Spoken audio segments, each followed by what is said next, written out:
ಎಲ್ಲರಿಗೂ ಮಾಧ್ಯಮ ಸ್ನೇಹಿತರಿಗೆ ನನ್ನ ನಮಸ್ಕಾರಗಳು. ಬರೋ ವಾರ ಇದೇ ತಿಂಗಳು ಬರೋ ವಾರ 23ನೇ ತಾರೀಕಿಗೆ ನಮ್ಮ ಇಂಟರ್ನ್ಯಾಷನಲ್ ಸ್ಟೇಡಿಯಮ್ದು ಗುದ್ಲಿ ಪೂಜೆನ ಮಾನ್ಯ ಮುಖ್ಯಮಂತ್ರಿಗಳು ಉಪಮುಖ್ಯಮಂತ್ರಿಗಳಾದಂಥ ಡಿ ಕೆ ಶಿವಕುಮಾರ್ ಅವರು ಎಲ್ಲ ಸಚಿವರು ಸೇರಿ ನಾವು ಗುದ್ಲಿ ಪೂಜೆ ಕಾರ್ಯಕ್ರಮನ ಹಮ್ಮಿಕೊಂಡಿದ್ದೀವಿ 23ನೇ ತಾರೀಕು.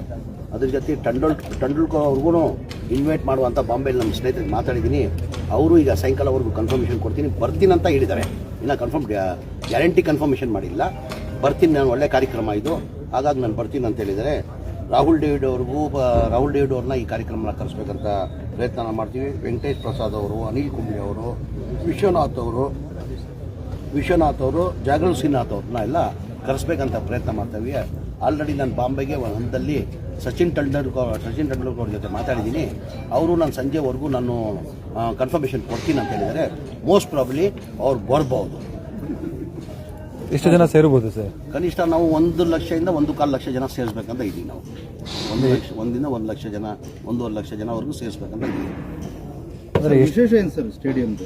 ಇಲ್ಲ, ಒಂಥರ ಇಂಟರ್ನ್ಯಾಷನಲ್ ಸ್ಟೇಡಿಯಂ ಇದು ನೋಡಿರ್ಬೋದು. ಅವತ್ತು ಘಟನೆ ಆದಮೇಲೆ RCB ಮ್ಯಾಚ್ ಆಗುವಾಗ ಘಟನೆ ಆದಮೇಲೆ ಸ್ವಲ್ಪ ಬೆಂಗಳೂರು ಎತ್ತರದಲ್ಲಿ ಬೆಳೆದ್ಬಿಟ್ಟಿದೆ, ಭಾಳ ಕಷ್ಟ ತೊಂದರೆ ಆಗ್ತದೆ. ಆ ಹಿನ್ನೆಲೆ ನಮ್ಮ KSP ವತಿಯಿಂದನೇ 80,000 ಸೀಟಿಂಗ್ ಕೆಪಾಸಿಟಿದು ಸ್ಟೇಡಿಯಂ. ಓನ್ಲಿ ಕ್ರಿಕೆಟ್ ಅಂತ ಇಲ್ಲ, all sports, international sports 27 sports stadium ಮಾಡ್ತಾ ಇರೋದು ನಾವು. ಇದು 4ನೇ ಹಂತದಲ್ಲಿ. ಆಮೇಲೆ ಜನಗಳಲ್ಲೂ ಇದು Surya city first phase, second phase, third phase, fourth phase ಕೊಡುವಾಗ ರೈತರು ಜಾಗ ಕೊಡುವಾಗ ಅವ್ರು ಒಂದು ಕಂಡೀಷನ್ ಹಾಕಿದ್ದು, ಈ ಥರದ ಈ ಸ್ಟೇಡಿಯಂ ಬರಲೇಬೇಕಂತ ಕಂಡೀಷನ್ ಹಾಕಿದ್ದು. ಅದು ಒಂದು ಕನಸು ಇತ್ತು, ಈ ಭಾಗದಲ್ಲಿ ಜನಗಳದ್ದು ಕನಸು ಇತ್ತು, ಇದು ಸ್ಟೇಡಿಯಂ ಒಂದು ಆಗಬೇಕಂತ. ಆ ಪ್ರಕಾರ ನಾವು 23ನೇ ತಾರೀಕಿನ ಗುದ್ಲಿ ಪೂಜೆನ ಹಮ್ಮಿಕೊಂಡಿದ್ದೀವಿ. ಸರ್, ಸ್ಟೇಡಿಯಂ ಆಗ್ತಿದೆ ಸರ್, ಅಂದರೆ ಟ್ರಾನ್ಸ್ಪೋರ್ಟ್, ಅಂದರೆ ಬಸ್ಗಳ ವ್ಯವಸ್ಥೆ, ಮೆಟ್ರೋ ಇವೆಲ್ಲನೂ ಕೂಡ ಈಗ ಮೆಟ್ರೋನು ಕನೆಕ್ಷನ್ ಕೊಡ್ತೀವಿ. ಆದರೆ ಆಟೋಮೆಟಿಕ್ ಆಗಲೇಬೇಕಿಲ್ಲ.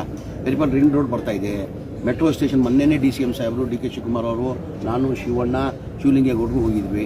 ಅವರು ಈ ಕಂಪ್ಲೀಟ್ ಆಗೋದು ಮುಂಚೆನೇ ಮೆಟ್ರೋ ಅಲ್ಲಿವರೆಗೂ ಹೋಗಬೇಕು ಅಂತ ಹೇಳ್ಬಿಟ್ಟು ಅವರೇ ಇದು ಮಾಡ್ಕೊಳ್ತಾ ಇದ್ದಾರೆ. ಅದು ಬರೀ ಸ್ಟೇಡಿಯಂ ಬರಲೇಬೇಕಿಲ್ಲ, ಅದೆಲ್ಲ ಪ್ರೋಸೆಸ್. ಸರ್, ಇವತ್ತು ಮುಸ್ಲಿಂ ಸಮಾವೇಶ ಆಗಿದೆ. ಮುಸ್ಲಿಂ ಸಮಾವೇಶ ಅಂತಲ್ಲ, ಯಾರೋ ಒಂದು ಒಕ್ಕೂಟದಿಂದ ಸಮಾವೇಶ ಮಾಡಿರೋದು. ನನಗೂ ಕೇಳಿಬಂತು, ಏನೋ ಒಂದು 300-400 ಜನ ಇದ್ದರು, ಏನೋ ಒಂದು ಸಮಾವೇಶ ಮಾಡಿದಾರಂತ. ಏನಿಲ್ಲ, ಅವ್ರಿಗೇನು ಸರ್ಕಾರಿ ವಿರೋಧ ಸಮಾವೇಶ ಏನಿಲ್ಲ, ಮುಖ್ಯಮಂತ್ರಿ ವಿರೋಧ ಸಮಾವೇಶ ಏನಿಲ್ಲ. ಅವ್ರು ನಮ್ಮ ಮ್ಯಾನಿಫೆಸ್ಟೋಲ್ಲಿ ಕೊಟ್ಟಿದ್ದು ಆ ಬೇಡಿಕೆನ ಇದುವರೆಗೂ ಮಾಡಿಲ್ಲ, ಮಾಡಿ ಅಂತ ಅಷ್ಟು ಅವ್ರನ್ನ ಡಿಮ್ಯಾಂಡ್ ಇದೆ. ಅಂದರೆ ಸರ್, ಕಾಂಗ್ರೆಸ್ ಸರ್ಕಾರ ಆಶ್ವಾಸನೆ ಕೊಟ್ಟಿರೋದು ಈಡೇರಿದೆಯಾ ಇಲ್ವಾ ಅನ್ನೋದು ಸಭೆಯಲ್ಲಿ ಇವತ್ತು ಚರ್ಚೆ ಆಗಿದೆ. ಈಗ ನಾವು ಹಿಜಾಬ್ದು ಮಾಡಿದ್ದೀವಿ, ಮೊನ್ನೆ 13ನೇ ತಾರೀಕು ಮಾಡಿದ್ದೀವಿ. ಆ ಥರ ಹಂತ ಮಾಡ್ಕೊಂಡು ಹೋಗ್ತೀವಿ. ಸರ್, 10,000 ಕೋಟಿ ಕೊಡ್ತೀವಿ ಅಂತ ಹೇಳಿದ್ರಂತೆ, ಕೊಟ್ಟಿದ್ದಾರಿಲ್ಲ. ಈಗ ಬಿಜೆಪಿ ಸರ್ಕಾರದಲ್ಲಿ 2023ರಲ್ಲಿ ಅಲ್ಪಸಂಖ್ಯಾತರ ಬಜೆಟ್ ಇದ್ದಿದ್ದು 850 ಕೋಟಿ. ಇವತ್ತೆಷ್ಟಿದೆ? 4,790 ಕೋಟಿ ಕೊಟ್ಟಿದ್ದಾರೆ 3 ವರ್ಷಕ್ಕೆ. ಮೊದಲೇ ಬಜೆಟಲ್ಲಿ 3,500 ಮಾಡಿದ್ರು, ಆಮೇಲೆ 4,500 ಮಾಡಿದ್ರು. ಈಗ ಮೊನ್ನೆ 300 ಕೋಟಿ ಜಾಸ್ತಿ ಮಾಡಿ 4,790 ಕೋಟಿ ಕೊಟ್ಟಿದ್ದಾರೆ. 5 ವರ್ಷದಲ್ಲಿ 10,000 ಕೋಟಿ ಕೊಡ್ತೀರ ಅಂತ ಹೇಳಿದ್ರು. ಒಂದೇ ಸತಿ 10,000 ಕೋಟಿ ಕೊಡ್ತೀರ ಅಂತ ಹೇಳಿಲ್ಲ, 5 ವರ್ಷದಲ್ಲಿ 10,000 ಕೋಟಿ ಕೊಡ್ತೀರ. ಚುನಾವಣೆ ಟೈಮ್ ಹೇಳಿದ್ವಿ. ಇನ್ನೂ 2 ವರ್ಷ ಬಾಕಿ ಇದೆ. ಓಕೆ ಸರ್, ಇನ್ನೊಂದು ಆಗ್ರಹ, ಇನ್ನೂ 2 ವರ್ಷ ಬಾಕಿ ಇದೆ. 28ಅಲ್ಲೂ ನಾವೇ ಬರೋದು, ನಮ್ಮದೇ ಸರ್ಕಾರ. ಸರ್, ಈಗ SIR ಯಾವುದೇ ಕಾರಣಕ್ಕೂ ಜಾರಿ ಮಾಡಬೇಕು ಕರ್ನಾಟಕದಲ್ಲಿ ಅಂತೇಳಿ ಒಂದು ಆಗ್ರಹ ಆಗಿದೆ ಸಮಾವೇಶ. ಈಗ SIR ವಿಚಾರದಲ್ಲಿ ತಮಗೆಲ್ಲ ಗೊತ್ತಿರೋದೇ ವಿಚಾರ. ಈಗ ವೆಸ್ಟ್ ಬೆಂಗಾಲಲ್ಲಿ ನೋಡಿ ನೀವು 65,000 ವೋಟ್ ಡಿಲೀಟ್ ಆಗಿದೆ. ತಮಿಳುನಾಡಿನಲ್ಲಿ ನೋಡಿ 65,000 ಡಿಲೀಟ್ ಆಗಿದೆ.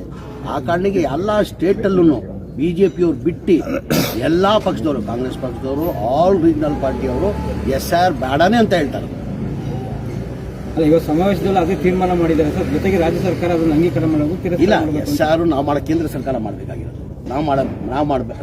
ಬಿಡಬಾರ್ದು, ಅವಕಾಶ ಕೊಡಬಾರ್ದು ಅಂತ ಹೇಳಿ. ಇಲ್ಲ, ಹೌದು. ನಾವು ಈಗ ಅದು ತೀರ್ಮಾನ ಯಾರು ತೊಗೊಳ್ಬೇಕು? ಕೇಂದ್ರ ಸರ್ಕಾರ ತೊಗೊಂಡಿರೋದು. ಈಗ ವೆಸ್ಟ್ ಬೆಂಗಾಲಲ್ಲಿ ಎಷ್ಟು ಹೋರಾಟ ಮಾಡಿದ್ರು? ಮಮತಾ ಬ್ಯಾನರ್ಜಿ ಅವರು, ಅವರೇ ಸ್ವತಃ ಕೋರ್ಟಲ್ಲಿ, ಸುಪ್ರೀಂ ಕೋರ್ಟಲ್ಲಿ ನಿಂತ್ಕೊಂಡು ಅವರೇ ವಾದ ಮಾಡಿಕೊಂಡ್ರು. ಸರ್, ಪ್ರಿಯಾಂಕಾ ಖರ್ಗೆ ಅವರು RSS ಅವ್ರನ್ನ ಪಾಕಿಸ್ತಾನ ಏಜೆಂಟ್ಗಳಂತೇಳಿ ಮಾತಾಡಿದ್ದಾರೆ. ಪ್ರಿಯಾಂಕಾ ಖರ್ಗೆ ಅವರು RSS ಅವ್ರನ್ನ ಪಾಕಿಸ್ತಾನದ ಏಜೆಂಟ್ಗಳು ಅಂತ ಹೇಳಿ ಅವ್ರನ್ನ ಕೇಳಿದ್ರೆ ಚೆನ್ನಾಗಿರ್ತದಿಲ್ಲ. ಅವ್ರು ಆ ಥರ ಮಾತಾಡಿದ್ದಾರೆ. ಸರ್, ಡೀಸೆಲ್ ಪೆಟ್ರೋಲ್ ಬೆಲೆ ಏರಿಕೆ ಅದನ್ನು ಮಾತಾಡಿದ್ದಾರೆ.